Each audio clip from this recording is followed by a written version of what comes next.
biasa kayak ya gitu. Kak ya. Seru Ya, banget ya saya Kak. jadi bisa seru banget, seru banget. Hmm. Seru banget Selalu dan sampai dengan hari ini sampai saya hari kalau ini. ada produk-produknya LabG saya pasti eh, order. Luar biasa. Terima kasih Kak Iwan. Ya ini Kak Iwan salah Ya, satu apa namanya student kita yang benar-benar antusias setiap ada kelas-kelas kita nih kakak-kakak. Karena mungkin mudah dicerna ya Kak materinya ya.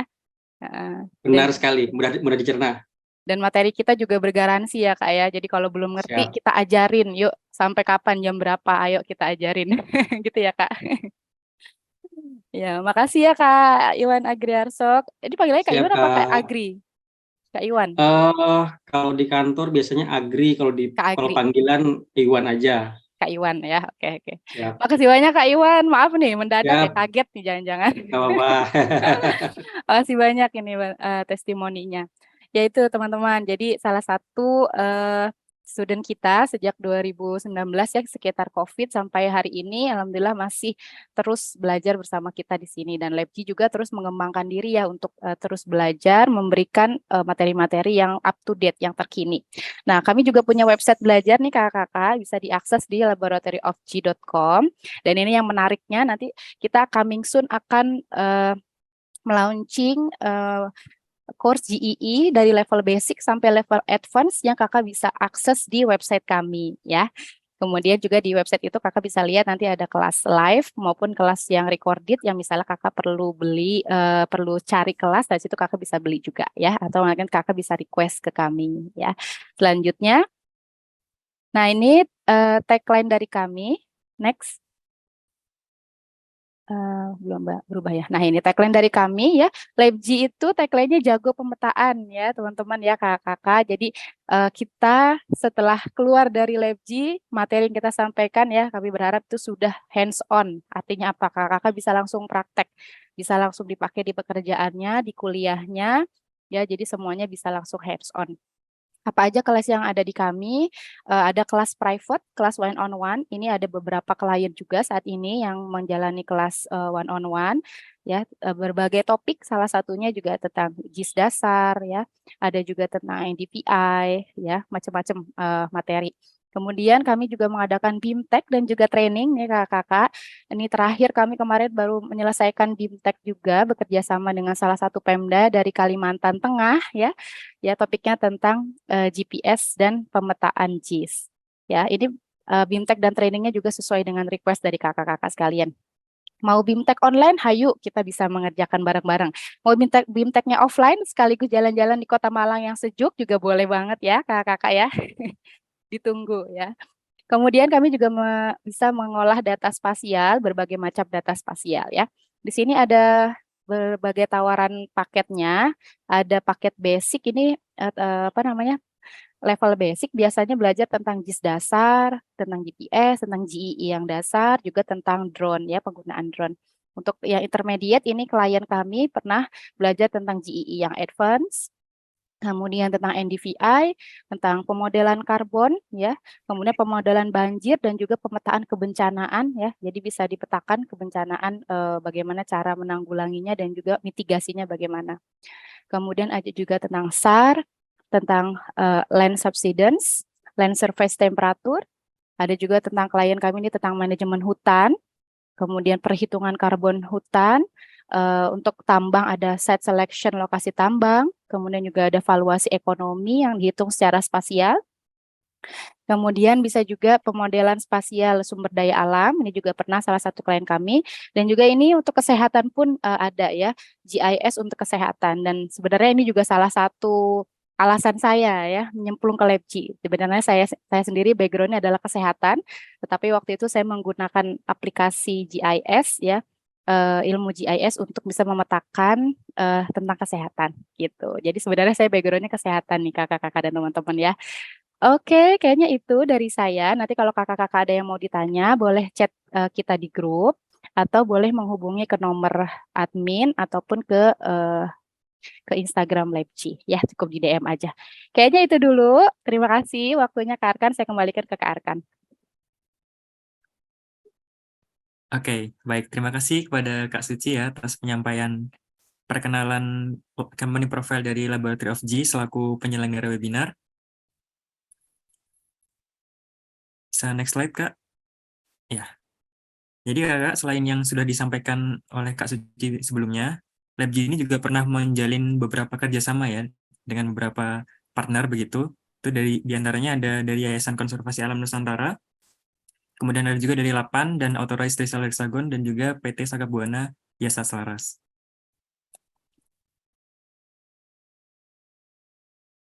Nah, selanjutnya ini merupakan demografi ya dari peserta webinar kita pada pagi hari ini.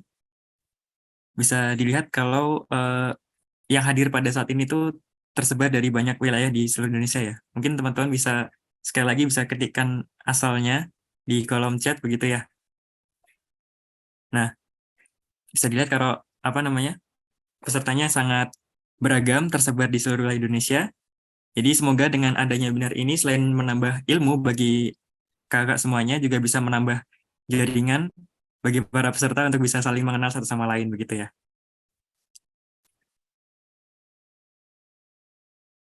Oke, mantap. Ada yang dari Bandung, dari Merauke, Padang Sumber. Ada Kak Fahmi dari Bogor. Iya. Oke, bisa dilanjut, Kak? Nah, selanjutnya ini adalah CV dari pembicara kita atau pemateri kita pada pagi hari ini, di mana materi Google Earth Engine untuk kajian kelautan dan perikanan ini akan disampaikan oleh Bapak Seftiawan Samsurijal, yang mana beliau ini sudah berpengalaman di bidang remote sensing dan juga GIS selama 10 tahun ya. Dan juga beliau memiliki pengalaman kerja sebagai konsultan dan dosen, serta saat ini beliau mengajar sebagai dosen di Universitas Brawijaya Malang. Nah, Pak Seftiawan atau biasa dikenal dengan Pak Wawan ini juga menulis buku tentang GE, yaitu mengolah citra penginderaan jauh dengan Google Earth Engine. Ya, seperti itu. Maka ya sudah tidak diragukan lagi ya bagaimana kompetensi beliau mengenai GIS dan juga remote sensing termasuk mengenai Google Earth Engine ini. Nah, selanjutnya yang sudah kita tunggu-tunggu yaitu sesi penyampaian materi Google Earth Engine untuk kajian kelautan dan perikanan oleh pemateri kita Bapak Seftiawan Samsurijal. Nah, sesi penyampaian materi ini akan dilaksanakan selama 60 menit dan juga kami berharap kepada para peserta untuk dapat mengikuti penyampaian materi dengan saksama. Nah, dan apabila ada pertanyaan yang nanti ingin diajukan, bisa dipersilakan menggunakan fitur raise hand atau open mic, atau juga bisa menyampaikan pertanyaannya melalui kolom chat begitu ya. Langsung saja kepada Bapak Seftiawan, saya persilakan untuk menyampaikan materinya. Baik, terima kasih Mas Arkan. Suara saya bisa didengar? Dengar ya. Saya sudah mulai. Bisa, Pak. Oke, terima kasih. Saya sudah mulai share screen. Screen saya bisa dilihat? Saya. Oke. Baik, teman-teman semua, selamat pagi. Salam sejahtera bagi kita semua. Assalamualaikum warahmatullahi wabarakatuh. Senang sekali bisa kembali Waalaikumsalam. hadir untuk menyampaikan materi mengenai Google Earth Engine ya. Ini adalah platform yang dulu saat COVID kita yang nggak bisa ke kantor, mungkin laptop di rumah atau komputer di rumah kurang begitu cepat prosesnya. Ini menjadi solusi ya, gimana caranya kita bisa ngolah citra atau data spasial yang berat, pada umumnya berat, tapi dengan menggunakan komputasi awan gitu. Nah, saat itu, saat COVID 2019-2020 begitu antusias para peserta. Dan sekarang ini ada sedikit perubahan di Google Earth Engine, nanti akan kami tunjukkan. Karena sifatnya ini adalah komputasi awan ya, jadi Google Earth Engine ini memperbarui dirinya sendiri dari pihak Google-nya, karena ini merupakan salah satu produk Google ya. Google Earth, Google Maps, Google Earth Engine, nah apa bedanya? Beda semua ya. Kalau Google Earth itu aplikasi yang bisa kita download, kemudian GIS dasar semuanya bisa dilakukan di sana seperti perhitungan jarak, penentuan titik, perhitungan luas, itu bisa semua. Akan tetapi dia tidak bisa menyediakan komputasi citra ataupun komputasi data spasial lainnya di awan atau di cloud seperti itu. Google Maps apa? Google Maps mungkin sudah biasa kita pakai kalau cari lokasi, mau kondangan, mau kemana-mana. Lihat Maps kan? Lihat Maps. Pasti bahasnya lihat Maps. Padahal itu pada intinya adalah lihat Google Maps begitu. Google Maps hanya mencari jarak tempuh ya dari titik satu ke titik lain. Nah, Google Earth Engine ini betul-betul software ya, yang kemudian ditaruh di cloud begitu, kita semua bisa akses. Akan tetapi, salah satu keterbatasannya adalah dalam memerintahkan Google Earth Engine ini untuk bekerja, kita harus bisa coding. Nah, seperti itu. Nah, nanti teman-teman akan kita ajarkan gimana caranya untuk bisa melakukan coding gitu ya. Oke.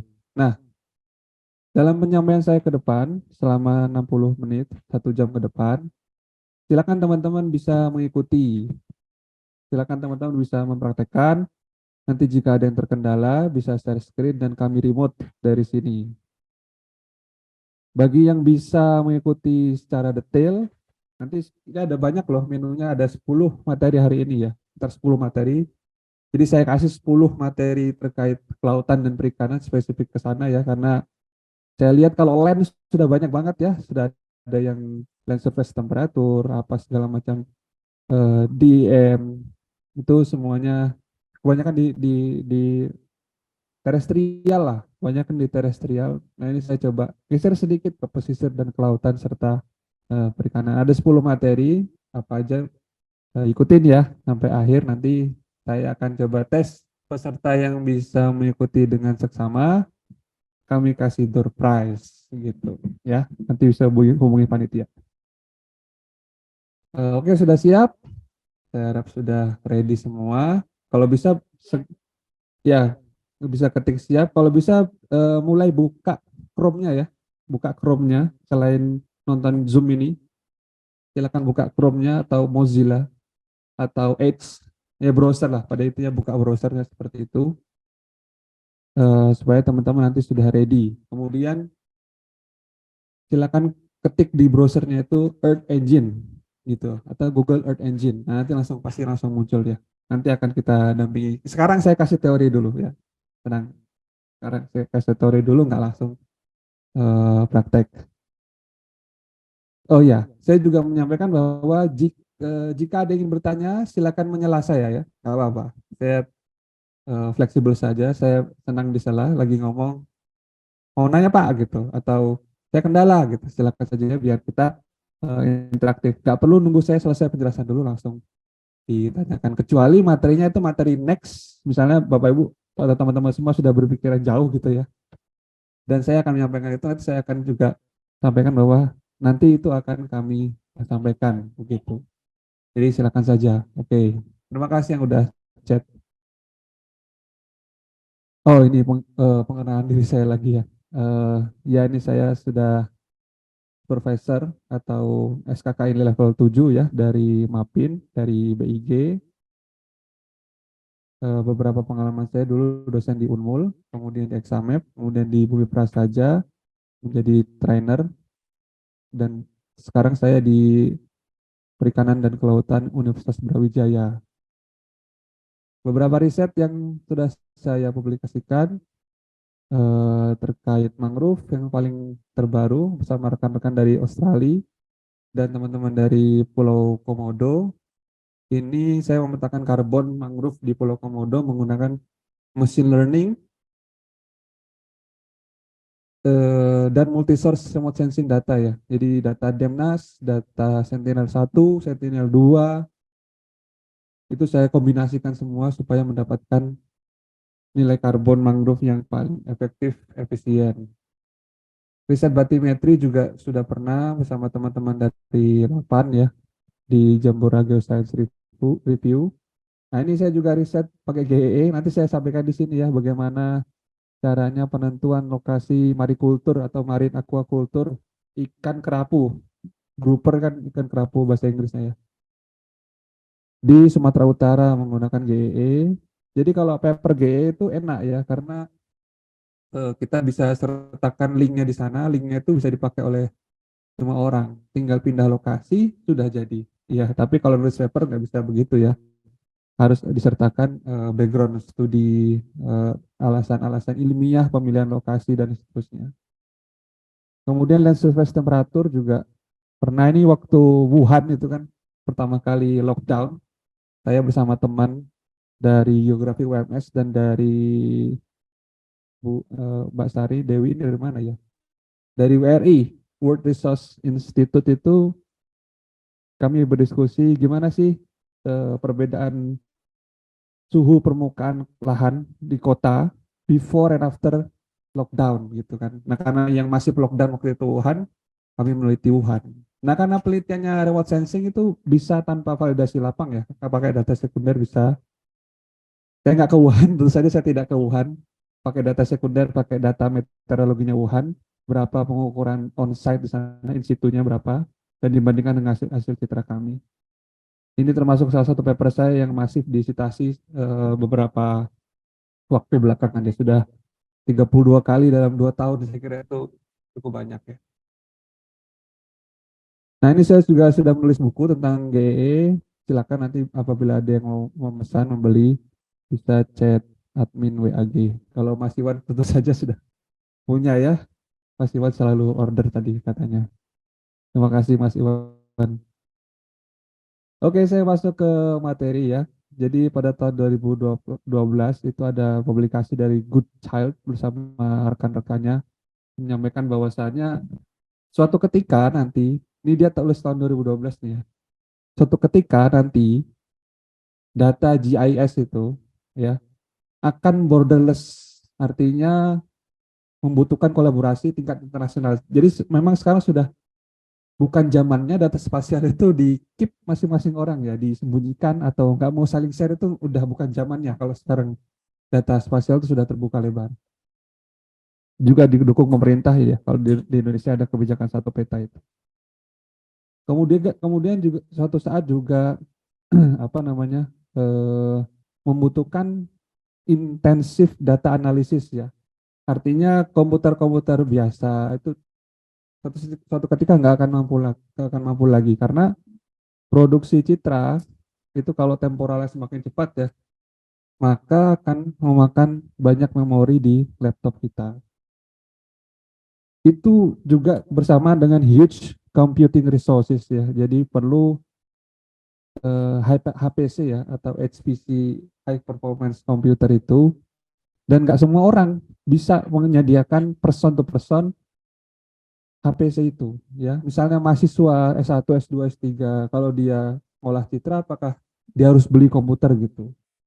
Nah, enggak kan? Makanya hadirlah komputasi awan ini sebagai solusi untuk itu semua. Yang terakhir adalah high end visualization. Namanya kita bikin peta ya, kartografi itu kan science, art, and technique ya. Jadi ilmu juga teknik juga seni harus bagus visualisasinya. Nah, gimana itu semua pada tahun sekitar 10 tahun berikutnya hadirlah GE ini. Nah, GE sendiri ini mengklaim mereka itu setiap periode sekali akan mengupdate datanya. Sebanyak apa data mereka punya? Ini ya bisa teman-teman lihat, lebih dari 200 public data sets ya. Jadi kalau teman-teman penelitian pemetaan, penelitian apa namanya spasial gitu, nggak punya data Pak, nggak punya data Bu gitu, bilang ke dosennya atau bilang ke atasan, bisa cek ulang dulu ke Google Earth ya, siapa tahu data itu tersedia. Karena mereka ini sumber daya yang masif sekali untuk pemetaan. Ada lebih dari 5 juta citra yang selalu diproduksi dalam sekian kurun waktu. Lebih dari 4.000 citra baru setiap harinya. Setiap hari lebih dari 4.000 citra baru mereka akuisisi. Sebenarnya itu citra yang gratis juga sih, seperti Sentinel, Landsat, seperti NOAA gitu kan. Dan itu sudah masuk ke database mereka, dan akhirnya mereka semua punya 7 petabytes data, lebih dari 7 petabytes. Petabytes itu lebih dari giga ya. Jadi sangat banyak sekali. Nanti kita akan main-main di sini untuk melihat ada nggak data yang saya butuhkan di database-nya GE gitu. Kalau ada, gimana nampilinnya? gimana downloadnya gitu kan. Kan nggak mungkin kita itu ngolah-ngolah doang, tapi nggak bisa kita masukin di laporan kan. Jadi harus kita download, harus kita layout lagi di software software desktop kita ya. Kalau GE ini jujur aja masih lemah terkait kartografiknya atau terkait pembuatan petanya. Memang fokusnya di pengolahan bukan di layout.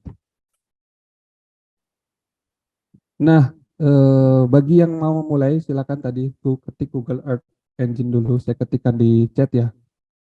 Silakan ketik di browsernya Earth Engine atau Google Earth Engine. Nanti langsung aja klik yang paling atas itu adalah Google Earth Engine dan platformnya sudah berubah ya, nggak kayak gini, nggak kayak gini. Nanti juga cara sign up-nya sedikit berubah. Apa aja yang ada di dalam Google Earth Engine? Nah, ini tampilannya ya. Kita nanti kenalan sama lingkungannya. Ada tempat untuk manage script, kemudian kode editor, kemudian console-nya dan bagian map-nya, bagaimana nampilinnya.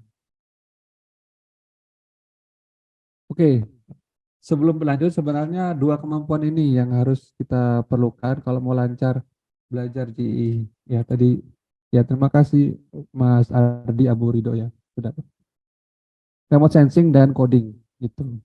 Nah itu yang tidak dapat dihindari ya. Jadi kalau misalnya kita teman-teman udah punya kemampuan remote sensing, tinggal tambahin coding yang backgroundnya remote sensing. Geodesi, geomatika, geografi, itu semua kan belajar remote sensing ya. Kelautan juga belajar remote sensing.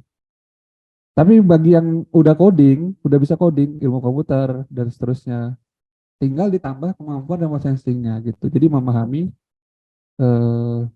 memahami wahananya ya, wahana untuk mengambil atau akuisisi pemetaannya. Kalau udah memegang itu semua, udah ini bakal lancar mainan GEE ya, komputasi awan. Nah, ini dia menu hari ini. Ada 10 ya. Kita akan belajar yang pertama, bagaimana membuat JavaScript sederhana dulu bagi yang belum pernah. Kemudian yang kedua, gimana cara menampilkan salinity atau salinitas di suatu perairan. Ya, jadi salinity itu kan ada yang berpendapat ekstrak dari Lancet gitu ya, menggunakan algoritma tertentu. Ada juga yang ambil udah jadi gitu ya, tapi resolusinya kan 1 kilo gitu. Nah bebas saja mau yang mana. Kalau misalnya untuk kebutuhan cepat begitu, kalau saya ambil aja yang sudah jadi gitu. Karena nanti yang bedakan hanya tingkat kedetailan ya, tergantung cakupan area penelitian. Yang kedua dan ketiga suhu permukaan laut ya dan juga klorofil A. Ini kalau mau menentukan zonasi penangkapan ikan pasti sangat membutuhkan ini ya. Daripada kita downloadin dulu, habis itu nyimpan di laptop, habis itu upload dibuka lagi di software. Nah panggil aja pakai Google Earth Engine ini gitu. Jadi nggak perlu download, download aja lah. Download adalah yang diperlukan aja gitu. Nah itu sih yang ditawarkan Google Earth Engine itu. Kemudian mantau kapal, ini kita main-main pakai Sentinel 1A ya, data SAR atau data radar, synthetic aperture radar ya. Ini jarang yang memakai, tapi kita bisa memanfaatkan. Jadi pada kurun waktu tertentu, kapal apa yang ada di sana gitu. Bisa kelihatan, ada kapal nggak di perairan itu bisa kelihatan pakai ini ya. Nah yang keenam, serta ketujuh, ini adalah database dari Google Earth Engine sendiri. Dia bisa menentukan zona intertidal dari tahun 97 rasanya sampai 2000 sekian begitu hasil interpretasi citra Landsat. So, kalau kita panggil dia sudah bisa menampilkan ini adalah zona intertidal pada kurun waktu tersebut. Nah kalau sekarang misalnya itu berubah perairan atau berubah daratan berarti kan ada abrasi atau akresi di sana. Mangrove juga sama nih ya, tapi kalau saya cek tidak terlalu detail ya, karena kita bisa lihat sumber datanya. Yang jelas dia sudah memetakan mangrove-nya sedunia, gitu. Kalau untuk rapid mapping bisa cocok. Misalnya kita ada kebutuhan besok harus presentasi gitu kan, atau Besok udah ngumpulin tugas begitu. Waduh, gimana nih ngolahnya? Pakai aja sudah data yang ada, ambilin. Nanti kalau minta detailkan baru kita olah secara benar dari ekstrak data dari citra yang sesuai gitu ya. Tapi kalau mau rapid bisa pakai ini. Oke, ada pertanyaan dari Mas Amandus Jongtalo. Urban sprawl bisa, tentu saja bisa. Urban sprawl. Datanya Landsat di GE ini mulai dari 1970 ya. Saya juga belum lahir 1970. Jadi sebelum lahir pun Landsat sudah merekam ya. Nah, urban sprawl-nya mau start kapan begitu? Nanti kita tampilkan ya, prosedurnya sama ya, kayak prosedur remote sensing paling, karena tadi saya sudah sampaikan di atas harus memahami remote sensing.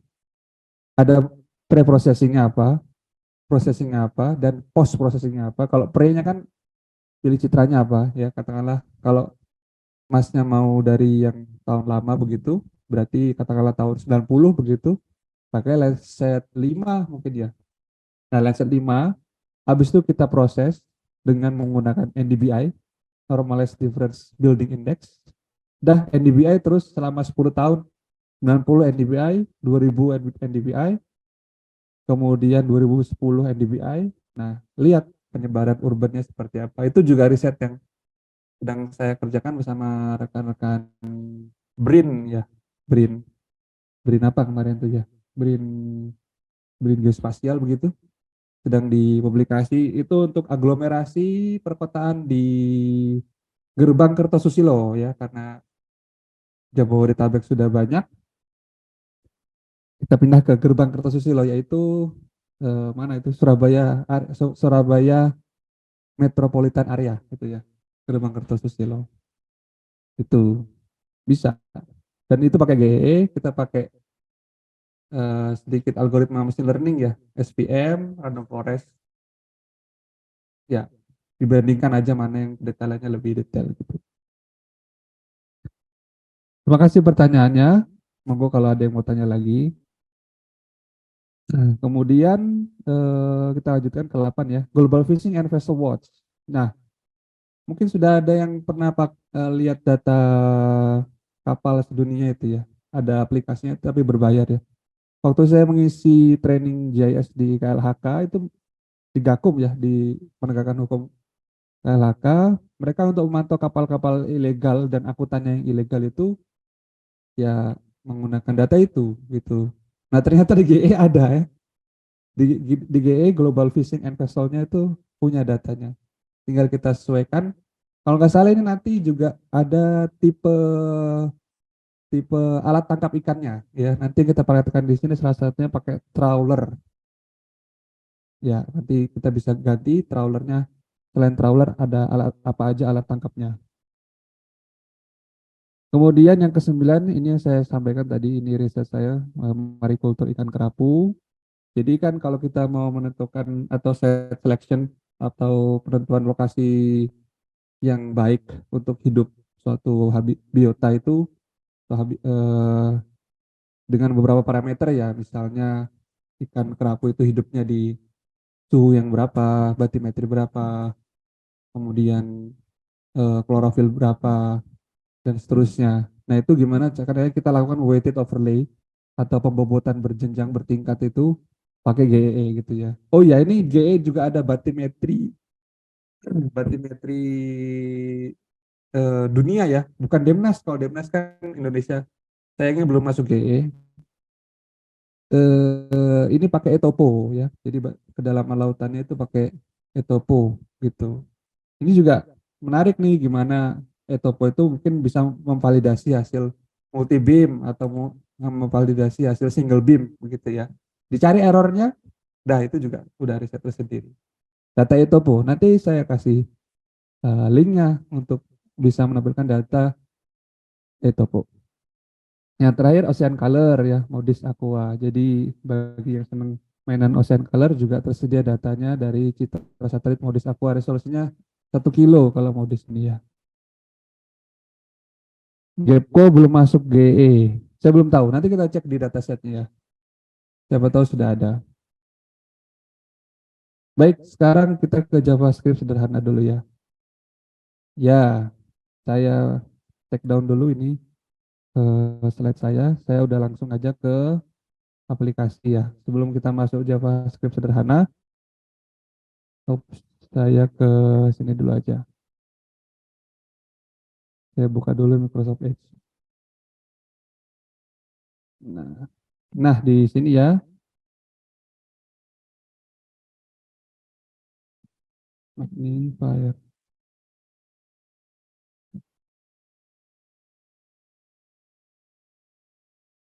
Ya, di sini silakan teman-teman ketik Earth Engine ya. Ini kalau saya udah keluar Earth Engine .google.com gitu.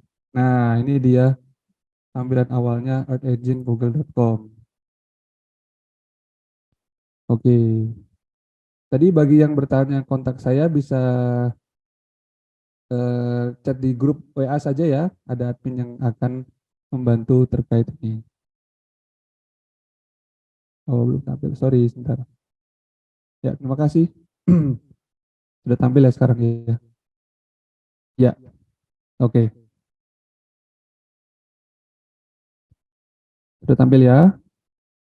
Oke, kita tonton dulu apa dan bagaimana Google Earth Engine. Saya kasih suara dulu ya.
Iya, ada satu bagian yang saya senang ini ya. Letting scientists focus on science instead of downloading and managing data. Jadi daripada waktu kita habis untuk download dan manage data itu ya kita fokus aja ke metode risetnya gitu. Menggunakan platform ini gitu ya. Oke. Sebelum kita login, ini dataset ya. Teman-teman bisa lihat di sini. Kita bisa klik dataset untuk mengecek data apa saja yang ada di sana. Ini datasets. Dulu nggak gini tampilannya ya, tapi sudah banyak berubah. Kita klik datasets. Lihat apakah itu terjadi. Mana magnifier saya? Nih ya. Nah, di sini datanya sebanyak ini ya. Surface temperature, climate, atmospheric, weather, imagery, Landsat, Sentinel, Modis, high resolution pun ada, tapi ini hanya di daerah tertentu. Oh, apabila teman-teman ini mau butuh data high resolution ya, saya ada kerjasama sama Planet. Planet dalam program MIKV Norwegian something bla bla bla begitu menyediakan data planet sekitar 5 meter resolusi spasialnya untuk Indonesia ada ya. Saya beberapa kali dikontak dan sudah digunakan oleh mahasiswa-mahasiswa saya untuk riset ya. Jadi ada di Indonesia pun ada high resolution imagery-nya. Caranya ngakses gimana? Nah, silakan buka YouTube saya ya. Silakan ketik di YouTube nama saya itu video terakhir saya eh, terkait bagaimana cara dapatkan citra planet begitu. Jadi tinggal sign up, nanti buka di Google Earth, kita bisa download sesuai area riset kita. Mahasiswa saya yang meneliti itu terkait terumbu karang ya. Jadi dia gunakan resolusi 5 meter untuk identifikasi terumbu karang. Dulu susah dapat citra segini ya. Kalau WorldView atau QuickBird itu berbayar dan tidak murah ya, tapi Planet bisa menyediakan secara gratis. Itu sudah ada sejak 2021 atau 2022 gitu. Jadi bisa temporal jika ini penelitian temporal. Silakan nanti dapat dilihat. Ini juga data DEM ya, terrain, land cover, cropland, order geophysical data, ada semua. Ini indeks apa ini? Lagi rame ya, ini indeks pemerataan pembangunan ini lagi rame juga sepertinya di sosmed kita ya. Jadi ini kalau kota-kota di Eropa di malam hari itu mana yang paling menyala dengan terang ya? Eropa kebanyakan sudah terang semua. Indonesia gimana penerangannya? Dari situ kan indeks elektrifikasi indeksnya bisa dilihat. Nah, ini view all data set dan bisa teman-teman cari nanti ada apa di sana. Kita klik dulu view all data set. Nah, ini klik aja di sini ya. Misalnya tadi saya sampaikan ada topo. Nah, topo. Nah, ini topo. Topo ini adalah DEM darat dan laut ya. Jadi ini adalah geoid. Ini ada bedrocknya dan ada elevation. Jadi kita bisa mendapatkan dua hal. Laut yang paling dalam maupun puncak yang paling tinggi. Mau ke Mariana Trench atau Palung Mariana sampai ke Everest ada datanya di sini. Tinggal kita pilih, kita sesuaikan ya. Nah ini ya bedrocknya dia mulai minus 10.000 meter di bawah permukaan laut. Sementara surface-nya juga sama. Nih ya, silakan dibuka nanti. Ada yang bertanya GEPCO. Nah, kita ketik sini GEPCO ada nggak? GEPCO. Nggak ada, belum ada ya berarti GEPCO. Belum masuk dalam Earth Engine Data Catalog. Ya, ini pengenalan terkait data apa yang tersedia. Ini, ya ini. Australia ada DEM-nya. Ini, kita lihat di sini.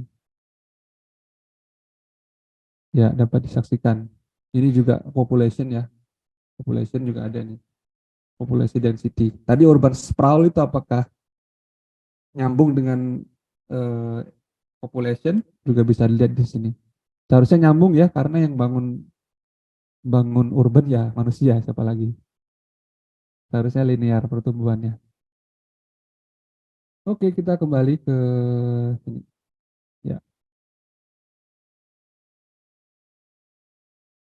Demnas maunya masuk GE juga, Pak. Iya, bisa. Demnas masuk GE bisa, tapi kita sendiri yang upload ya. Bukan Demnasnya ke Google. Kalau Demnasnya ke Google berarti BIG-nya. BIG-nya harus kita bisiki kerjasama sama Google supaya mereka bisa akses. Tapi kalau kita punya Demnas, habis itu kita masukkan di Google Earth bisa kok. Bisa kita, ini ada fungsi upload dan download. Oke, Mas Ilham Habibi mau on mic. Silakan Mas. Baik Pak, terima kasih sebelumnya atas izinnya. Mungkin saya sedikit bertanya terkait ini kan tadi Pak Setiawan udah masuk di data nih. Nah, saya izin bertanya sedikit terkait data. Jadi kan di Google Earth Engine kan datanya termasuk data citra satelit kan di Google Earth Engine sudah banyak. Ada yang Landsat, kemudian ada Sentinel, dan ada MODIS. Nah, saya coba masuk di data Landsat. Nah, di data Landsat kan ada di Google Earth Engine kalau nggak salah itu ada 3 bagian gitu. ada yang surface reflectance, kemudian ada TOA, dan yang satunya lagi itu apa saya lupa bawahnya. Jadi ada 3. Nah, di Lancet itu. Nah, ketika kita ingin melakukan riset, itu sebenarnya bagusan pakai data jenis yang mana gitu di Lancetnya. Apakah di surface reflectan, apakah di TOA, atau yang satunya itu yaitu raw image itu.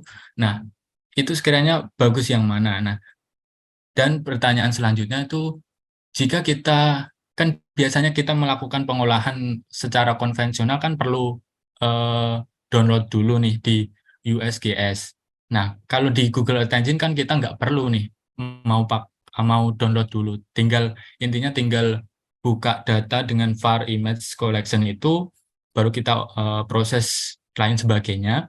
Nah, ketika kita pakai surface reflectan, apakah perlu kita lakukan koreksi, entah itu koreksi atmosferik atau geometri atau lain sebagainya, atau bagaimana Pak ketika kita pakai Google Earth Engine gitu? Saya coba sebenarnya sepengetahuan saya sih, kalau di Google Earth Engine kan kalau kita pakai surface reflectan nggak perlu namanya koreksi misalkan atmosferik dan lain sebagainya. Jadi perlu nggak sekiranya kita ketika pakai data Landsat surface reflectan pengen mengetahui suatu penelitian kita itu dikoreksi lagi di Google Earth Engine? Mungkin pertanyaan dari saya seperti itu Pak. Terima kasih. Iya, menarik pertanyaannya. Ini pertanyaan remote sensing ya, bukan pertanyaan coding. Nanti saya sampaikan. Iya Pak, mumpung masuk di data gitu, biar nggak. Iya, iya. Kalau pertanyaan coding nanti ada tipikal yang misalnya perintahnya parek kondisinya gitu. Nah, itu pertanyaan coding, pertanyaan remote sensing. Jadi saya harus jawab dengan pendekatan remote sensing ya. Iya, betul sekali Mas Ilham Habibi ya. Jadi ada 3 level koreksi citra ya. Ketika citra direkam itu kan dia nggak langsung jadi kayak foto. Kalau kita punya HP foto sembarangan itu kan nggak langsung jadi begitu ya. Dia ada proses konversi dari satuan cahaya ke satuan piksel, kemudian bagaimana dia disusun dalam piksel-piksel ini loh, picture element dari si setiap citra itu. Kalau Landsat ini kan berarti dalam setiap 30 kali 30 kotak di muka bumi itu ya ada nilai pikselnya, dan itu merupakan kombinasi dari apa yang ada di bumi gitu ya, objek apa yang ada di bumi. Nah, kalau masih raw image, ini tertulis di sini tulisannya collection to digital number values representing scaled calibrated at sensor radiance. Jadi ini masih levelnya at sensor radiance ya. Kalau dia sudah naik ke TOA, dia berarti sudah berada pada reflektansi top of atmosphere. Dan ini sudah, kalau yang ini level tertinggi, yaitu atmospherically corrected surface reflectance. Lah yang mana yang mau kita pakai gitu. Nah, tergantung tujuan riset gitu. Kalau kita mau ekstraksi informasi tertentu dari objek, kita mau menurunkan dengan algoritma, maka kita harus pakai yang sudah surface reflectan ini. Ini ya.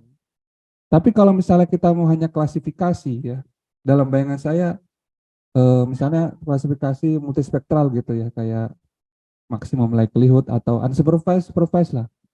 Ini bisa pakai raw image saja gitu, karena dia tidak berusaha mengubah nilai DN ke format skala tertentu. Misalnya kalau kita pakai indeks ya, paling familiar, paling terkenal mungkin NVI ya, dipakai dimanapun. Kan kita ngubah tuh dari nilai piksel yang berapa pikselnya, radiometriknya Landsat mungkin di angka 20.000 gitu, kita ubah ke skala -1 sampai 1. Nah, karena ada proses pengubahan itu, ada sifat operasi matematis di dalamnya, maka kita harus pakai yang surface reflectance. Tapi jika kita hanya klasifikasi, itu bisa pakai raw ataupun top of atmosphere. Nah, dulu memang sebelum ada Google Earth Engine ya, itu ada suatu usaha, kita tuh user hanya bisa mengakses raw image.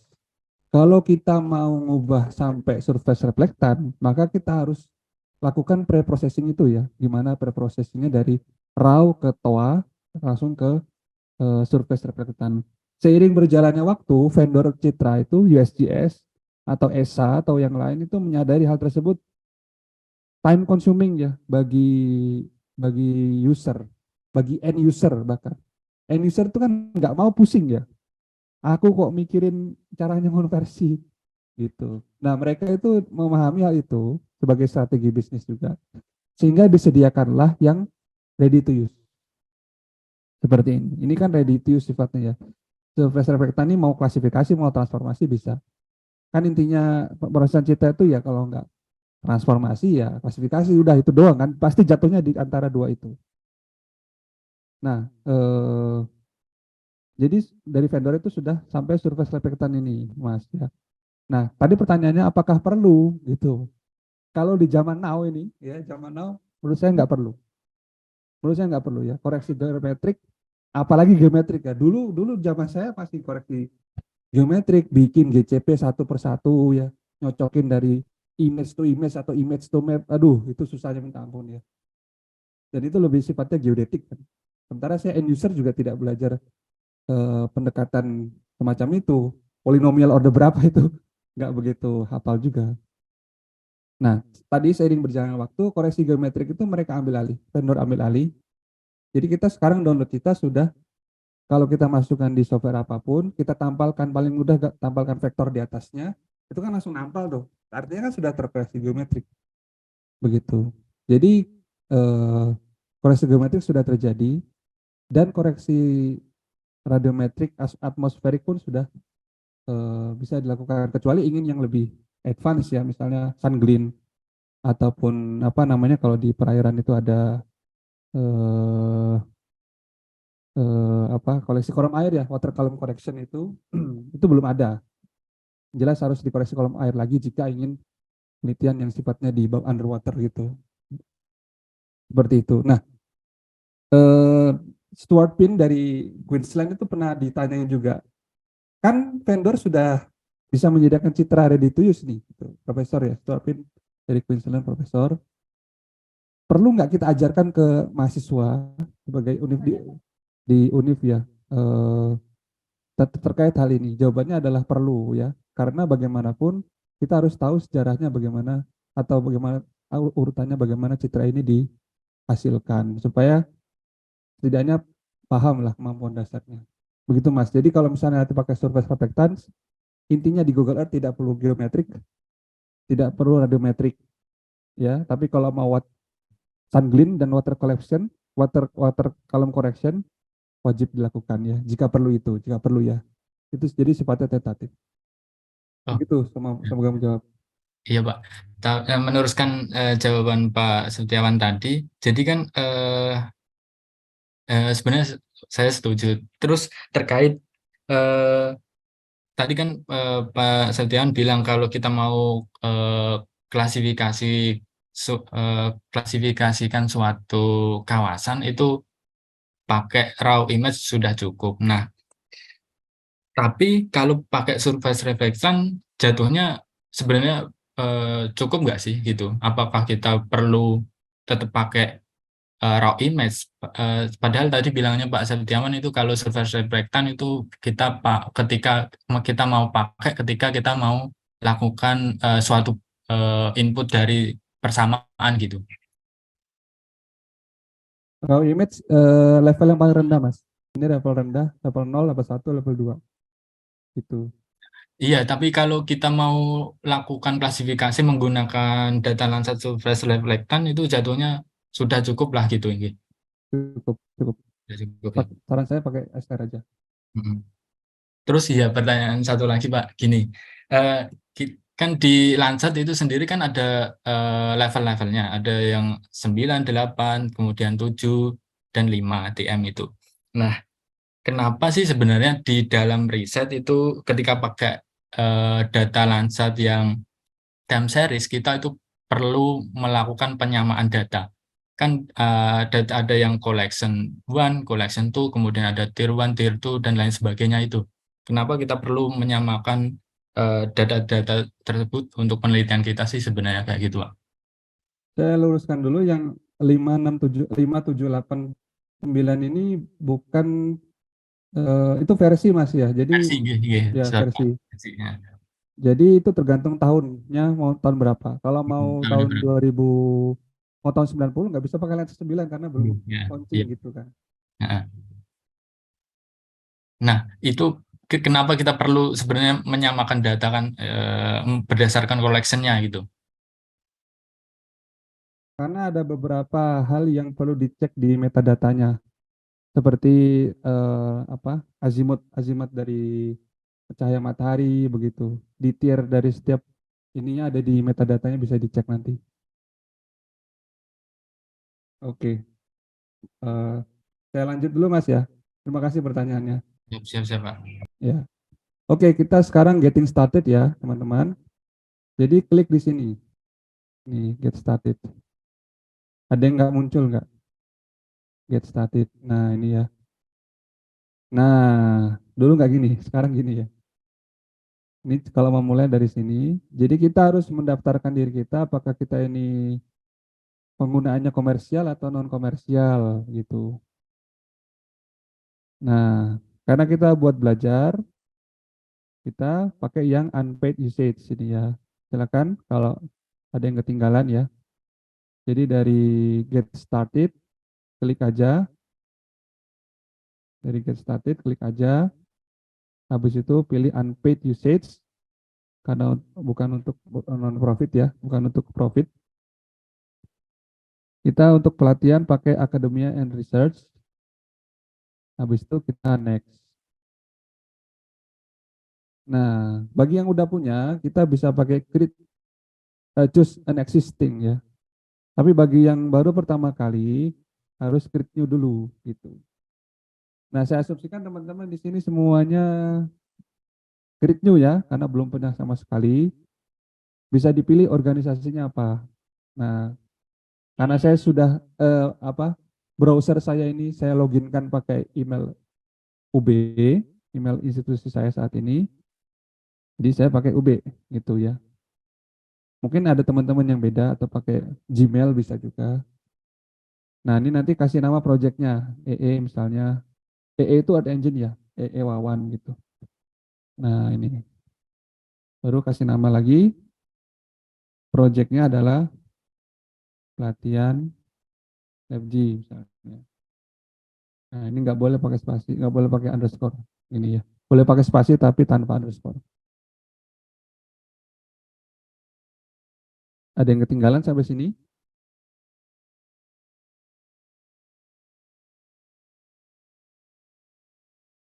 Nah, oke, saya lanjutkan.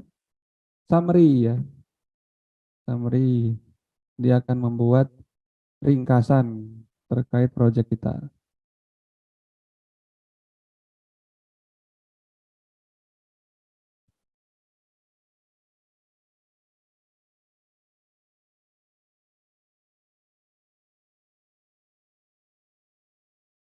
Oh, ini gagal ya, karena sudah ada yang bikin.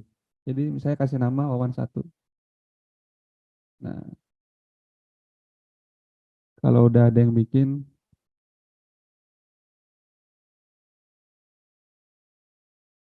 Landsat SR, koreksi atmosferik, metode apa? Kita lihat sini ya. Ini.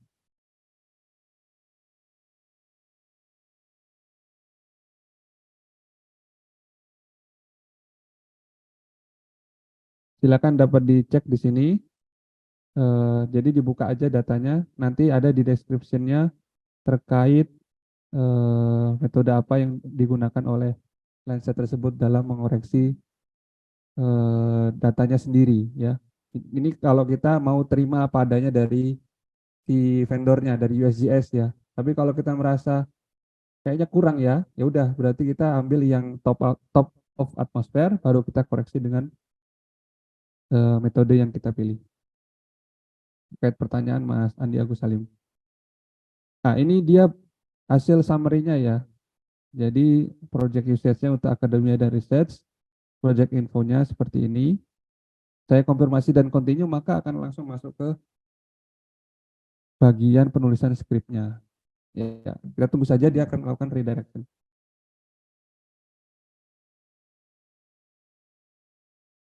Nah, ini dia ya. Oke. Iya.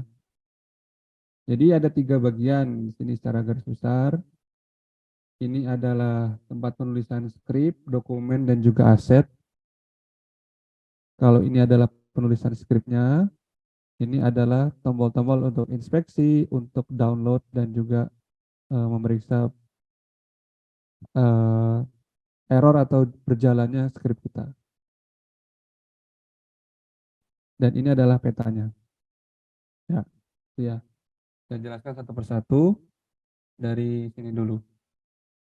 Ini adalah tempat penyimpanan skrip yang sudah pernah kita buat sebelum-sebelumnya.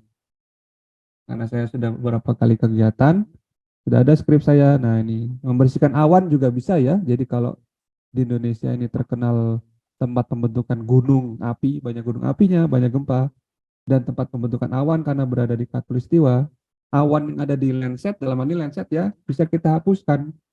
Mana skripnya ya? Nah ini, Landsat 8 Surface Reflectant Cloud Masking Indonesia. Ini bisa dihapuskan awannya di Indonesia ya. Kita lihat ya. Saya running dulu. Kemudian Landsat 7 juga bagi yang mengetahui dia kan ada gap filling ya. Karena sensornya rusak itu ada garis-garis gitu ya. Scan line error correction itu bisa kita lakukan di sini. Nah, ini Landsat 8 se-Indonesia bisa tampil dalam beberapa menit saja tergantung kekuatan internet Bapak Ibu masing-masing ya. Oh, masih ada awannya, Pak? Iya, ini adalah upaya terbaik yang bisa dilakukan oleh algoritma yang kita tulis di sini dalam rangka membersihkan awan ya. Kalau tidak dikasih algoritma ini, lebih banyak lagi awan ya, nggak sampai ketutup, nggak kelihatan sama sekali. Untuk di sini yang paling cerah mungkin ini ya, Jawa, Nusa, Bali, Nusra sini aman semua ya. Kalimantan memang tantangannya awan di sana. Ini kita bisa lihat kalau di Jawa tanpa awan sama sekali. Nah, ini citra se-Indonesia bisa tampil dalam beberapa menit. Jadi amat sangat menghemat waktu memang menggunakan cloud computing. Nah, bisa dilihat ya awannya sangat hampir nggak ada. Karena dia ada beberapa proses seperti pemilihan citra yang paling bebas awan, habis itu dibersihkan lagi pakai algoritma yang ada di sini. Kita kembali lagi ke sini. Kemudian ini docs ya. Nah, ini adalah isi perintah-perintahnya. Misalnya kita mau melakukan klasifikasi. Sorry. Nah, klasifikasinya apa aja yang ada di sana? Ini ada PM, minimum distance, card, gradient tree boosting, naive Bayesian, random forest. Ini bisa semua dilakukan di sana. Bahkan sampai menghitung conversion metricnya ya. Jadi sudah tinggal pakai aja. Ini perintah-perintahnya. Misalnya kita mau pakai apa? Random forest gitu ya. Gimana sih cara nyusun perintahnya? Sebenarnya ada di sini. Nah, jadi bikin dulu script seperti ini. Tentukan berapa number of trees-nya. Udah, habis itu kasih tutup kurung, udah bisa di running. Jadi untuk ngelihat gimana cara nulis rumusnya atau nulis scriptnya ada di sini semua. Kemudian kalau aset, ini ya. Nah, aset ini adalah, kalau kita tadi mau punya data Demnas, misalnya, data Demnas kan Demnasnya belum ke-upload tuh. Nah, kita upload sendiri secara manual orang per orang. Kita klik new, habis itu geotiff, kalau Demnas kan TIFF, upload nanti akan muncul di mapnya ini. Kalau kita punya SHP, nah tinggal diklik juga, nanti tinggal diupload SHP-nya. Nah, SHP. Ini SHP beberapa pekerjaan saya. WPP, wilayah pengelolaan perairan, saya upload beberapa kali. Mangrove juga. Kemudian, Ini untuk mencari tempat dan database-nya, datasetnya nanti akan mengarah ke yang tadi sini sama aja, bolak-balik aja. Kemudian untuk yang ini get link-nya ini ya. Ini saya kasih satu deh. Ya, kalau kita udah nyusun skrip di sini ya, kita udah nyusun skrip di sini, paling mudah misalnya eh etopo di WPP wes, etopo di WPP running. Nah, kita membuat etopo sesuai wilayah pengelolaan perairan di Indonesia ya. WPP-nya kan situ tuh. Nah, kita get link sini, kita get link. Linknya ini udah bisa dibuka di Bapak Ibu. Cobain ya, nanti saya tulis di komen. Nanti langsung diklik bisa.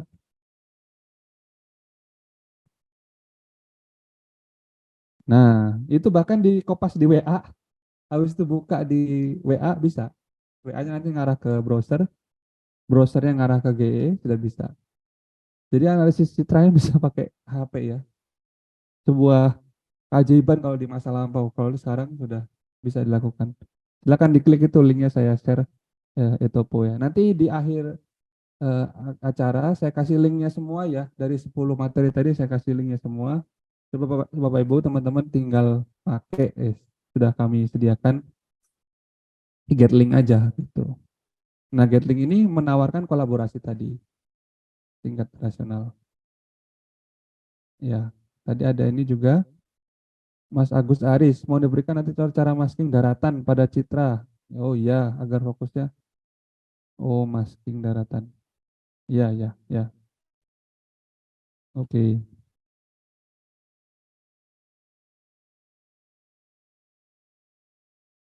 Oke.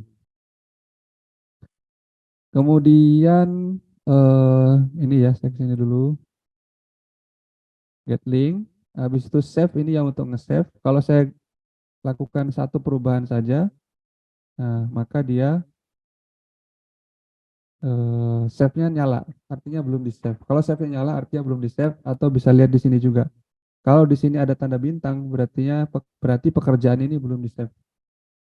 Jadi harus di-save ya, daripada nanti bel ya, sudah nulis skrip susah-susah, hilang karena lost connection atau mati lampu atau bagaimana.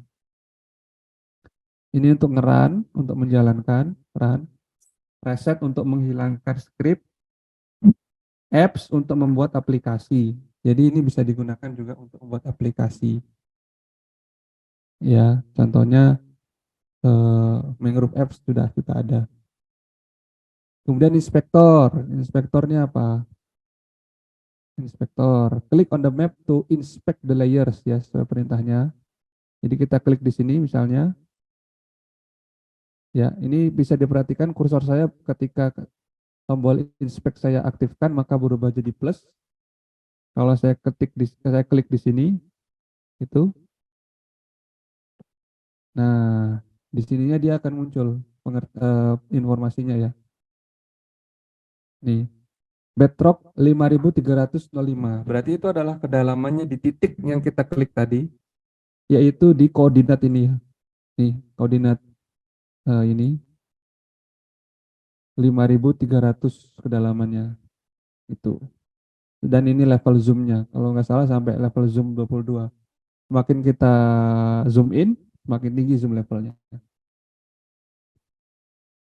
Nah, jadi ini untuk melihat informasi yang kita klik tadi. Konsol ini untuk memberitahukan kepada kita apa yang keliru dari skrip kita atau apa yang benar. Kalau kosong seperti ini artinya skrip berjalan dengan baik. Kalau nggak berjalan dengan baik nanti pasti di sini ada info merah-merahnya. Ya. Dan itu bagus kalau bagi pembelajaran ya. Menemukan banyak kesalahan itu nanti banyak pembelajaran. Gitu.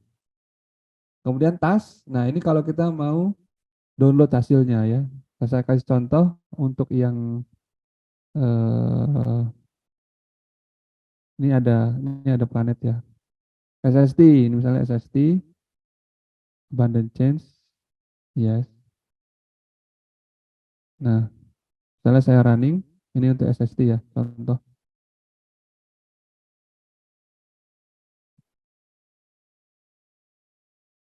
Dia bisa download karena sudah saya kasih script download. Nah, ada ya, apa yang ini ya?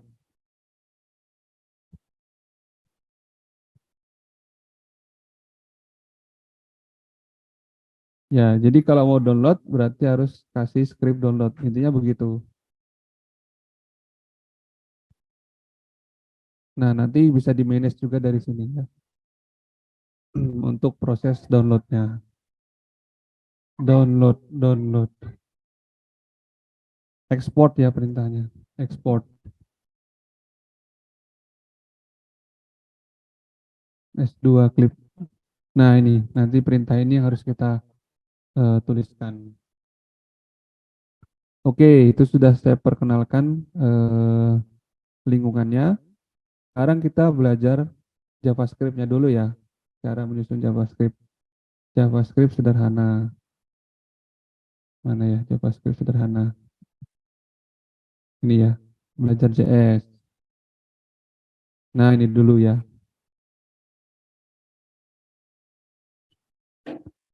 Tidak bisa get started, Pak Abdul Wahid.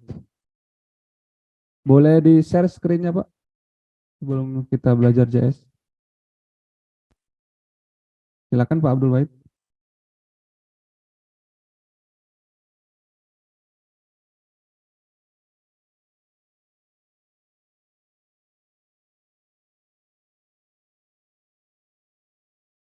Bisa di-unmute dulu, Pak.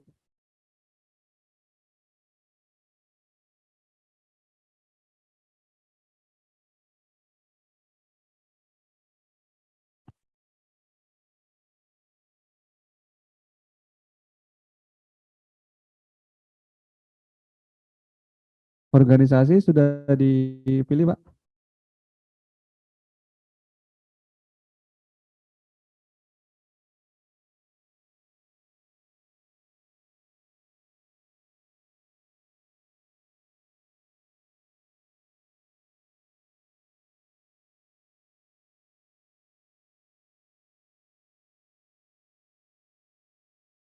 You must accept.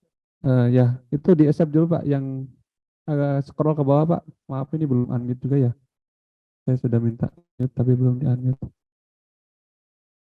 Paling bawah, Pak. Ini di, nah ini, Pak. Ini diklik dulu, Pak. Coba klik, Pak. Cari saja yang harus di-accept dulu, Pak.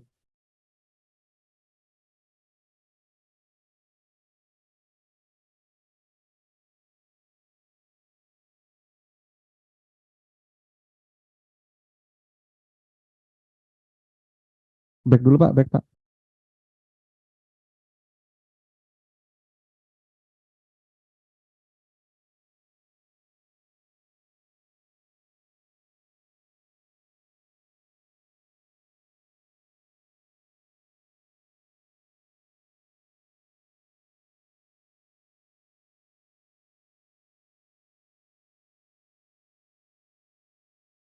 Back dulu bisa, Pak.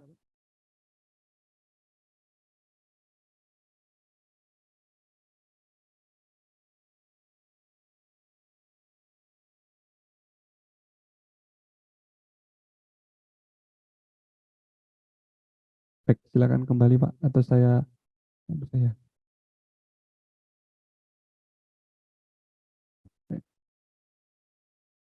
Ini bisa diklik back.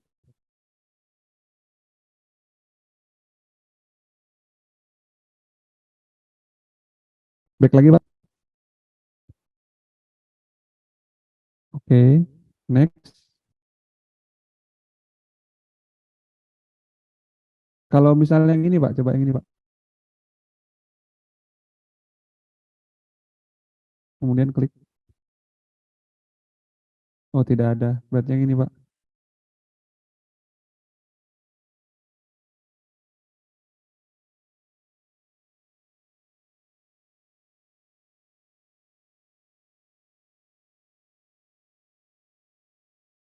Ini masih kosong ya Pak.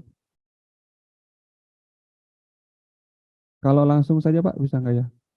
Ini diisi dulu Pak, diberi nama Pak.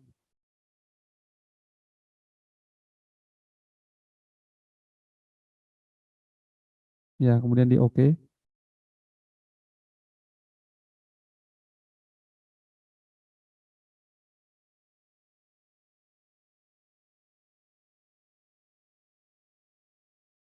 Continue to summary. Ini Pak.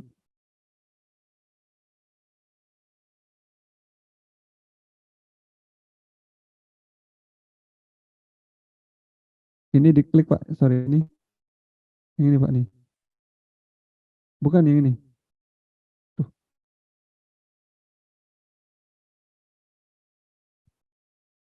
Ya, klik Pak.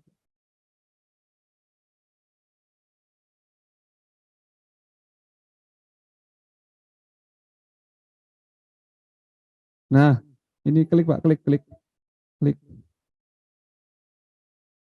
Agree and continue.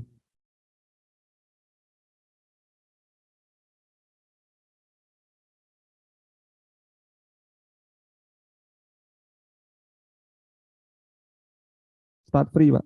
Start free dulu Pak. Sorry, sorry. Ya, ini. Try for free. Ini.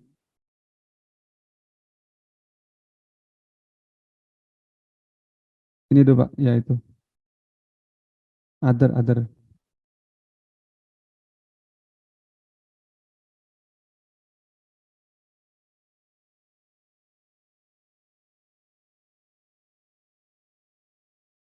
Waduh, minta NPWP. Dikira bisnis ini ya.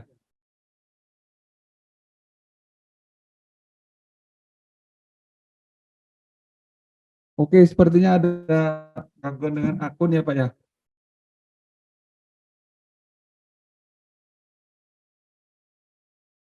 Oke, bisa dilanjutkan mengisi dulu Pak ya. Nanti kalau ada berhasil atau gagal kami cek lagi. Maaf ya Pak Abdul Wahid. Saya stop dulu. Kita lanjutkan dulu ya. Oke, sekarang kita belajar Java sederhana. Baik. Di sini ada beberapa hal ya. Saya run dulu. Nah, ini. Di dalam penulisan JavaScript, ya itu selalu diawali dengan var begini ya. Bukan virtual assist referee atau di sepak bola itu, tapi variabel ya sebenarnya. Nah, variabel yang paling pertama dalam bahasa pemrograman apapun itu adalah salam ya. Salam begitu. Atau greetings. Sama dengan salamnya apa gitu kan. Ya, salamnya bisa selamat pagi, selamat siang dan seterusnya atau yang salam yang panjang itu biasa dipakai di pembukaan. Assalamualaikum, salam sejahtera, Om Swastiastu dan seterusnya ya. Nah, tapi jangan lupa ditulis karena itu kan berupa teks ya, bukan angka gitu. Kalau berupa teks, maka kita harus taruh di sana berupa tanda petik. Nah, begini ya. Selamat siang. Jadi kan ada 3 tipe data ya, yaitu angka atau number, kemudian ada string ya atau teks seperti ini. Ada 2 aja, sorry ada 2 ya. Ada tipe datanya ada 2. Selamat siang, gini. Nah, saya perjelas. Nah, var salam, selamat siang ya, atau selamat pagi atau apapun lah, teman-teman bisa mencoba. Setiap tipe data yang berupa teks atau kata harus diawali atau diakhiri dengan titik petik 2 gini ya, atau petik 1. Tapi harus konsisten. Kalau depannya 1, belakangnya 1. Depannya 2, belakangnya 2 gitu. Nah, ini udah selesai secara penulisan. Cuman dia kasih info di sini. missing semicolon, kurang titik koma. Maka kita harus melengkapi dengan titik koma. Nah, agar si indikatornya tadi hilang. Dan ini dianggap sudah selesai kita menuliskan sebuah perintah JavaScript. Begitu. Sudah selesai nih, sudah berhasil. Nah, kalau kita running ini, ya, kita running. Silakan di running Bapak Ibu. Belum ada tulisannya ya. Selamat pagi ini kan yang ini. Belum ada tulisannya di sini. Untuk dapat menuliskan dari kotak ini ke kotak konsol, kita harus memasukkan perintah print ya. Print, habis itu salam. Print. Apa yang mau di print? Nah, print salam ini. Nah, begini. Jadi namanya mesin ya, kita harus suruh ya. Kita suruh dia ngeprint, tapi dia nggak tahu yang di print apa gitu. Maka perintahkan dia untuk ngeprint salam. Bukan print var gitu. Bukan print variabelnya, tapi print salamnya itu. Ya, jangan sampai keliru. Kalau sudah kita lakukan seperti ini, maka dia akan muncul di konsol. Nah, selamat pagi, selamat siang. Selamat siang, selamat pagi ya. Ada dua jadi. Artinya dia sudah ada di sana. Jadi dia sudah ada di sini ke sini. Atas perintah print. Kalau kita nggak perintahkan print nggak ada. Ya. Nah, kemudian di dalam JavaScript ini ada namanya perintah dan komentar ya. Kalau bahasa Inggrisnya kan komen ya. Kalau bahasa Inggrisnya kan perintah, komen seperti ini, atau komentar.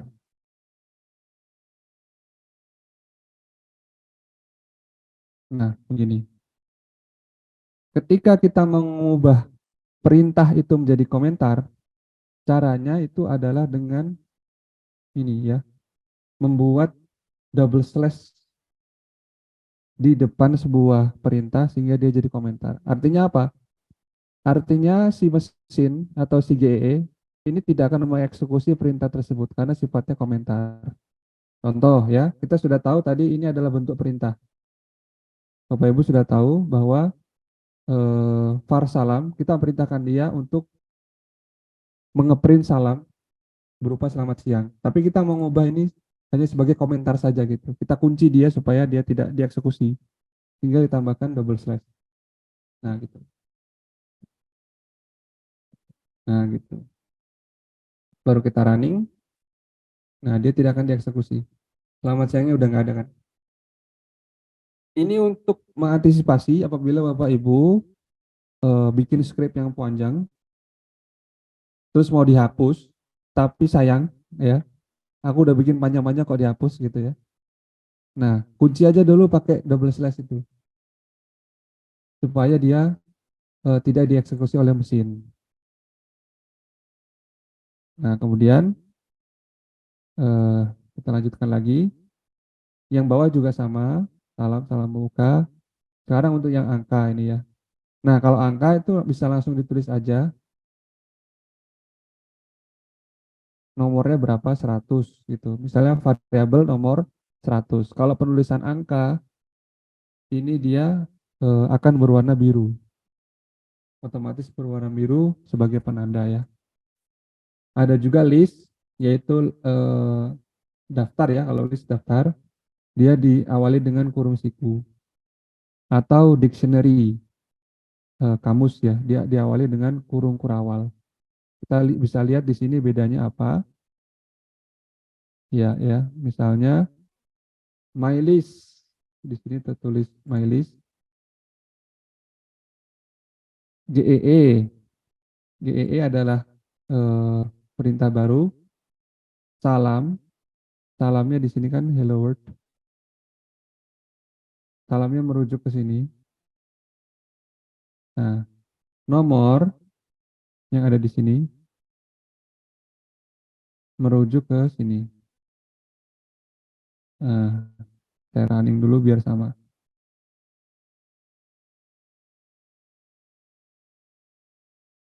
Ya, sama ya, 199 sudah sama. Jadi perintah yang di atas itu dalam eh, perintah MyList dijadikan rujukan. Kalau ada di dalam MyList kita salam, maka dia merujuk ke salam yang di atasnya, nomor juga demikian.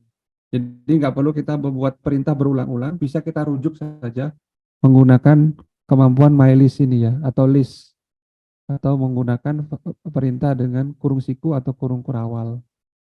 Intinya begitu sih. Silakan disimpan JavaScript sederhana jika sudah ada. Ya, untuk menghemat waktu kita lanjutkan ya. Kita lanjutkan. Nah, tadi JavaScript sederhana. Sekarang yang kedua adalah salinitas ya. Langsung aja ya, berarti salinitas. Saya klik aja dari sini.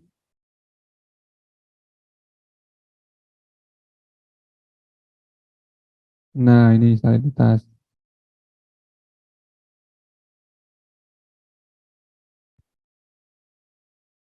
Ya, sambil nunggu runningnya, apakah ada yang masih mengalami kendala selain Pak Wahid tadi, Abdul Wahid?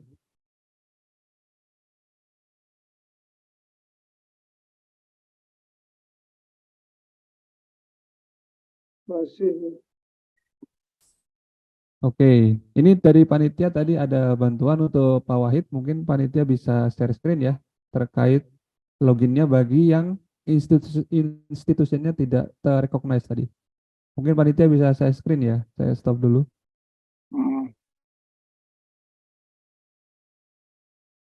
Arkan atau siapa silakan. Solusi terkait Pak Wahid tadi. Mungkin langsung dari Pak Wahid aja ya Pak, yang share screen lagi. Kita coba.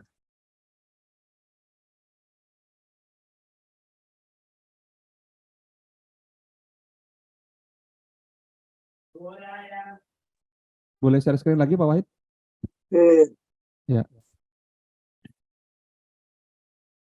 Oke, Pak Wahid bisa masuk aja lagi ke halaman utamanya Google Earth Engine, Pak. Bisa ya yang lainnya coba di close dulu aja Pak, mungkin. Di close dulu aja.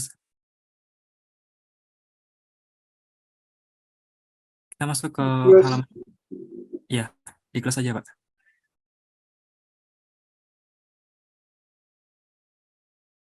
Nah itu yang paling apa namanya? Yang Earth Engine Pak. Earth Engine yang di bawah Pak. Iya.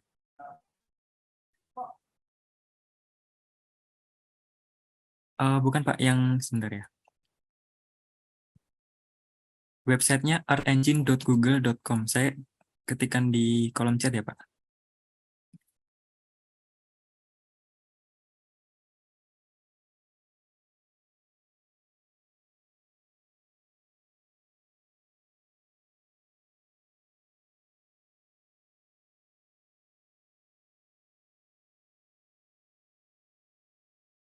Bisa dilihat di kolom chat Pak. Ini ya.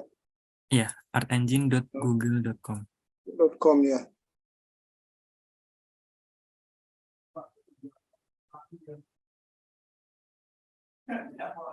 Oke. Coba kursornya diarahkan ke garis 3 yang ada di pojok kiri atas gitu Pak. Ada di pojok kiri atas. Ya. Nah, ke platform Pak. Bapak klik platform. Bisa scroll ke bawah Pak. Nah itu, maaf Pak, agak ke atas dulu. Ke atas, nah itu ada link code.google Earth Engine. Ya itu. Kode. Ya itu ya Pak. Ya. Nah itu Pak, ada sign up here Pak yang di bawah. Ada link kecil sign up here warna biru. Iya Pak.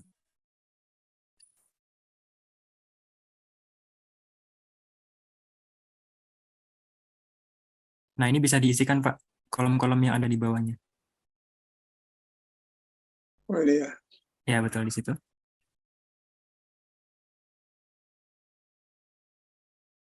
Dari full name-nya, Pak. Emailnya sudah otomatis terisi.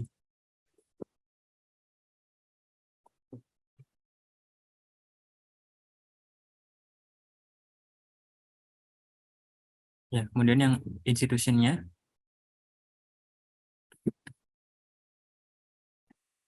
Hmm.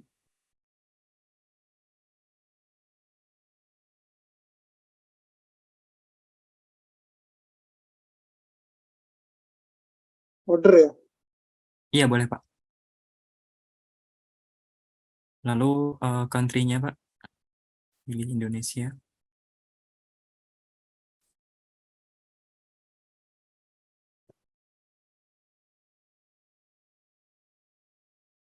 Ya, kemudian itu Pak, kolom yang di bawahnya. Oh ya,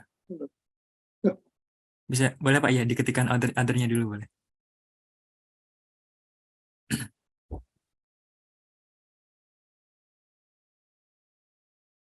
Ini enggak boleh kosong ya. Betul Pak. Apa divisi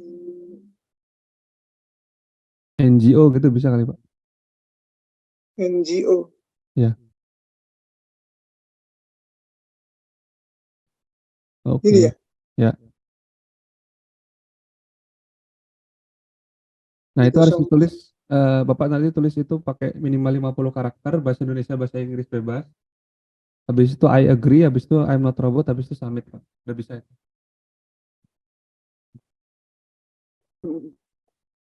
Eh, Saya ingin mengolah citra penginderaan jauh menggunakan Art Engine gitu. Minimal 50 karakter itu, Pak. Inggris, Indonesia, silakan. It's free. Sambil kami lanjutkan ya, Pak. ya ya. Terima kasih, Pak. Semoga sukses.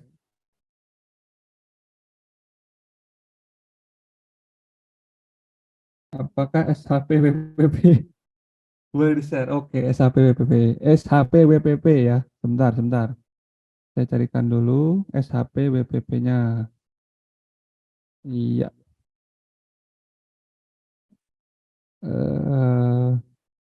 Saya buka dulu Zoom saya ya. Nah, ini saya posting Salinity di chat. Ya, SHPWP. Silakan SHPWP di manakah? Saya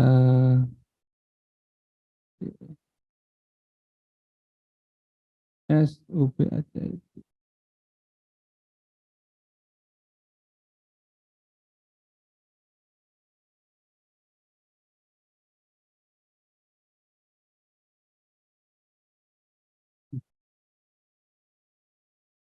Saya carikan dulu ya SHPWP-nya. Ini saya mau share tapi kok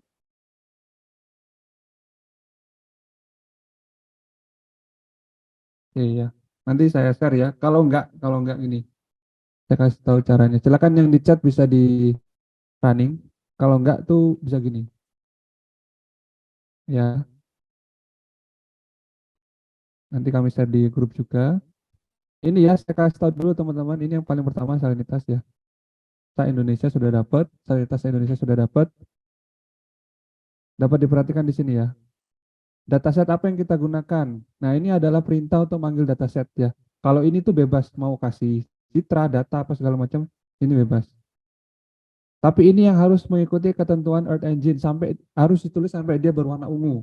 Gampangnya begitu. Ya. Kalau udah warna ungu berarti dia udah match sama dengan perintahnya Earth Engine.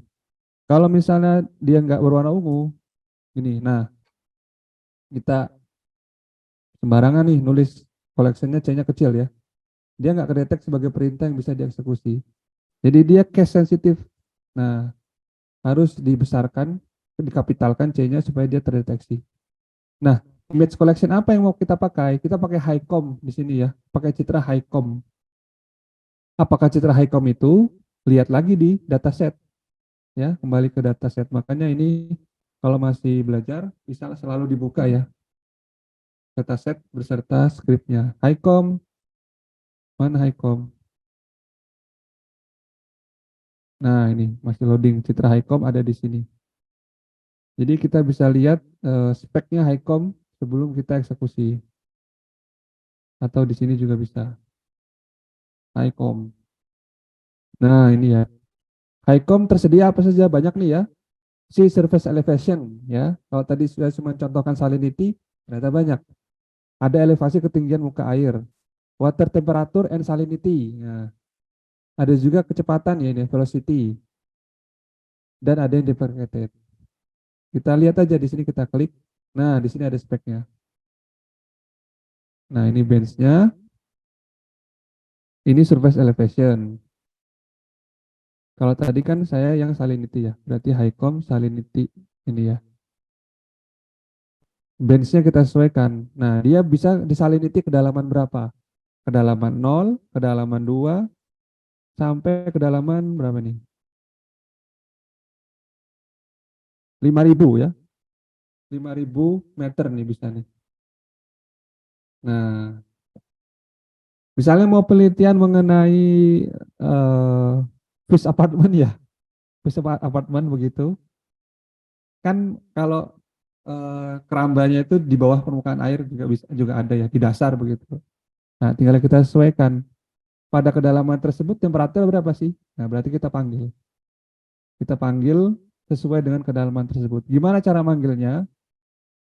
Nah, di sini saya lihatkan lagi. Yang pertama ini ya, ini filter untuk waktu ya. Jadi kita mau mencari waktu berapa. Habis itu ini kita mau memotong berdasarkan batasan. Nah, ini ya. Jadi cara milihnya adalah si dataset. Dataset ini merujuk yang ini ya. Lihat ini saya blok, maka ini juga ke blok ya. Saya blok ya. Nah, ikut ke blok kan, berarti dia sudah ada rujukannya seperti tadi. Berarti sudah aman, tinggal diselect salinity 4. Nah, berarti dia akan menampilkan data salinity pada kedalaman 4 meter. Gitu. Selanjutnya ini hanya pewarnaan atau visualisasi.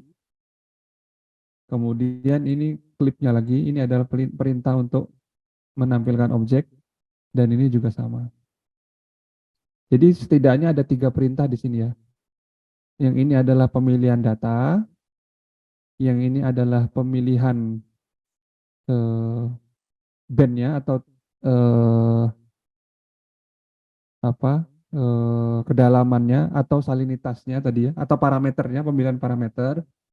Ini visualisasinya, ini juga visualisasi, dan ini menampilkan ke map ya. Tanpa ada perintah map add layer, ini citra nggak bakal nampil. Walaupun berhasil ya, saya cut. Nah, nggak nampil, tidak terjadi apa-apa ya. Tapi ini berhasil. Apa indikatornya berhasil? Tidak ada perintah kesalahan di konsol ya. Ini berhasil. Tapi tidak nampil di sini karena perintah tampilannya nggak ditulis. Jadi itu ya namanya mesin harus diperintahkan satu persatu. Nah begini. Tuh supaya dia mau nampil sedang run ya. Oke, silakan dicoba. Yang penting coba saja dan ikuti saja apa yang saya tulis. Tinggal diganti-ganti parameternya ya. Teman-teman bisa ganti-ganti. Misalnya salinity 250 nih saya ganti. Gimana kondisinya salinity 250? Di kedalaman 250. Nah, terus kalau mau tampilkan bermacam-macam gimana Pak? Ya udah, gampangnya begini. Kalau masih belajar kontrol semuanya di copy. Nah, nanti kita dapatkan ini yang kasih nama dulu 250, 500 katakanlah gitu ya. Jadi tinggal diganti juga kedalaman 500. Yang atas salinity 250. Nah, maka dia akan nampil di sini.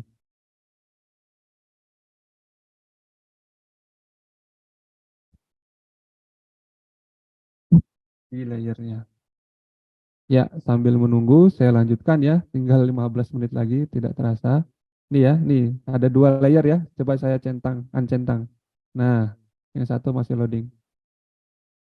Nah, jadi kita udah tahu, misalnya saya kasih inspektor lagi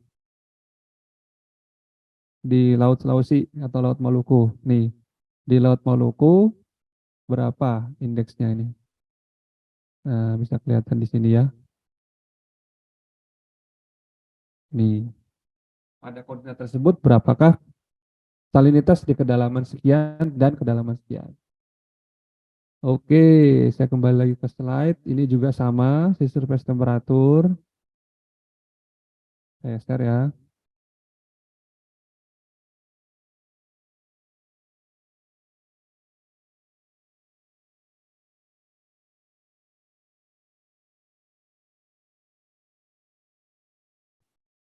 Ini. Oh begini, saya lihat dulu.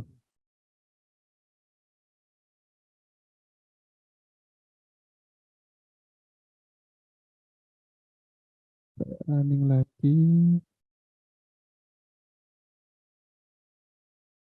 Ya, ini juga sama. Ini kalau ini Sentinel 1A ya, radar.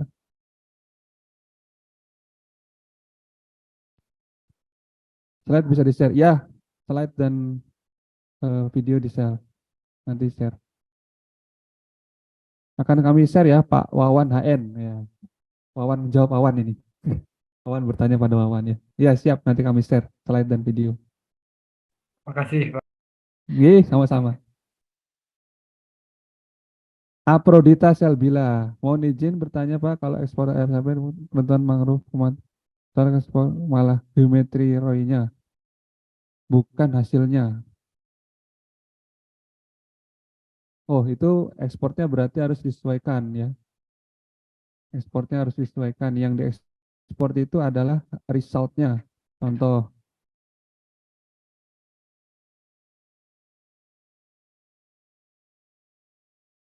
ini saya abandon chest. No, saya save ya. Jadi intinya sama aja. Harus coba-coba dulu. Ini saya beberapa kali bikin skrip terkait ekspor citra ya. Nah, ada yang seperti ini. Nah, pastikan tadi Mbak Apro ya, ini yang diekspor tuh image-nya atau merujuk kemana. Kalau image-nya itu merujuk ke ROI atau AOI atau region of interest, area of interest-nya, ya pasti itu yang diekspor gitu ya. Tapi kan ini kalau ini saya S2SR ya. Nah, ini merujuk ke S2SR yang ini. Ini ya, ini saya klik ya. Nah, ini dia ke kotak kan, berarti dia itulah yang dirujuk, itulah yang akan di print atau sorry, akan diekspor. Nah, sebelum ekspor, sebelum gagal, ya lakukan itu dulu. Saya pernah berhasil ekspor mangrove se-Indonesia waktu kerja sama-sama kan tadi ya di Yayasan Konservasi Alam Nusantara di perkenalan sudah disampaikan, mangrove se-Indonesia saya ekspor 1 jam ya dengan kekuatan internet tethering, waktu itu tethering saja. Waktu itu belum ada wifi, 1 jam itu ya. Nah ini, nanti coba saya share ya ekspor-ekspornya, nanti tinggal disesuaikan dengan kebutuhan masing-masing. Nah, jadi intinya kalau mainan Google Earth Engine ini ya pinter-pinter aja cari script ya, ada di GitHub, ada di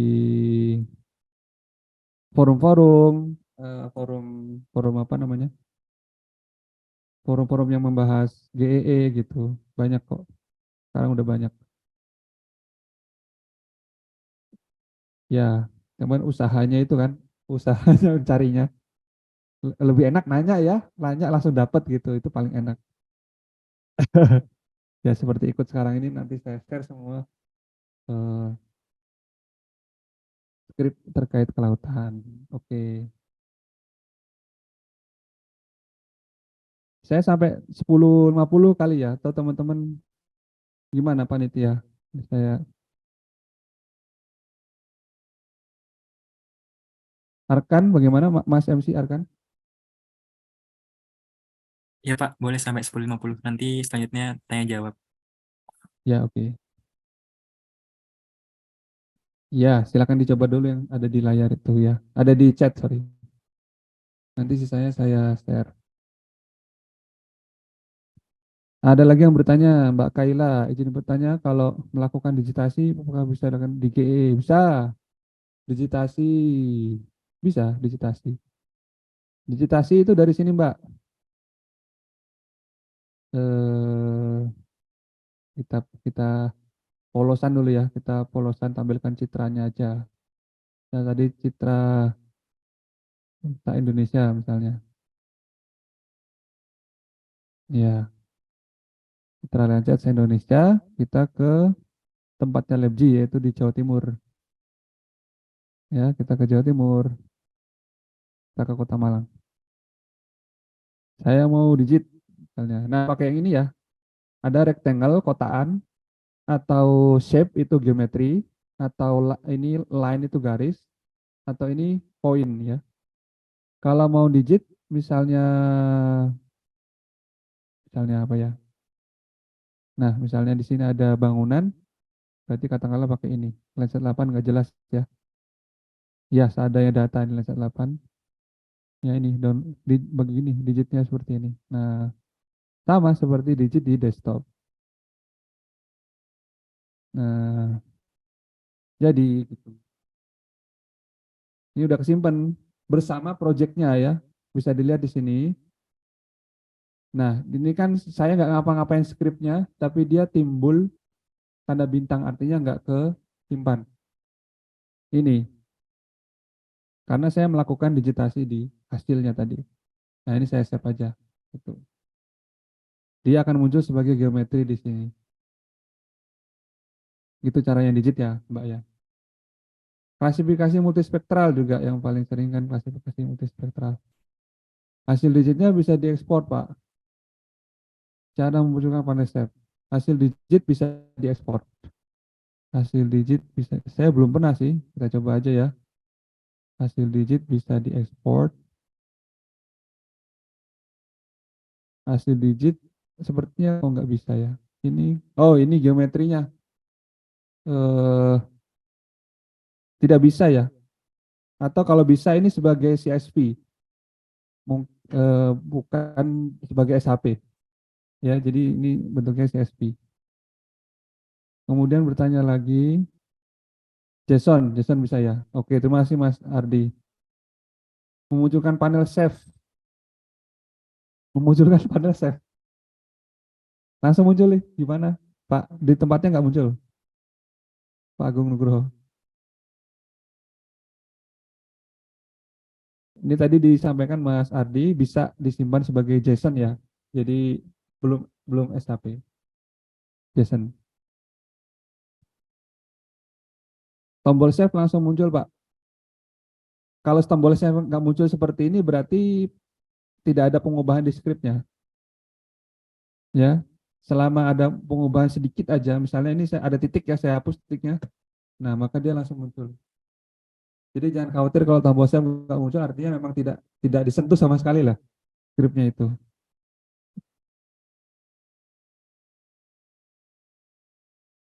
Ya, coba silakan diedit dikit aja, kasih spasi mungkin, maka dia udah kelihatan ya. Oke, saya hapus.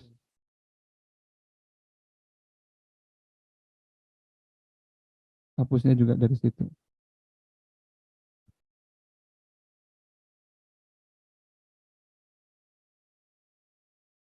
Digitasi tanpa melakukan tracking. Karena jika melakukan digitasi pada wilayah mangrove harus nge-track secara detail, Pak. Oh, begitu ya. Mungkin biar mudah tidak perlu digit ya. Bikin aja NDVI di pesisir, masking dulu lautannya, habis itu eh, nanti kelihatan daratannya juga langsung bisa ya. Kalau mau detail ya sedetail apa tergantung citra yang dipakai ya. Kalau Landsat begini mungkin nggak bisa terlalu detail juga. Paling bisa Sentinel ya, Sentinel bisa. Contohnya Sentinel, Sentinel ini mungkin ya. Sentinel saya yang di mana ini?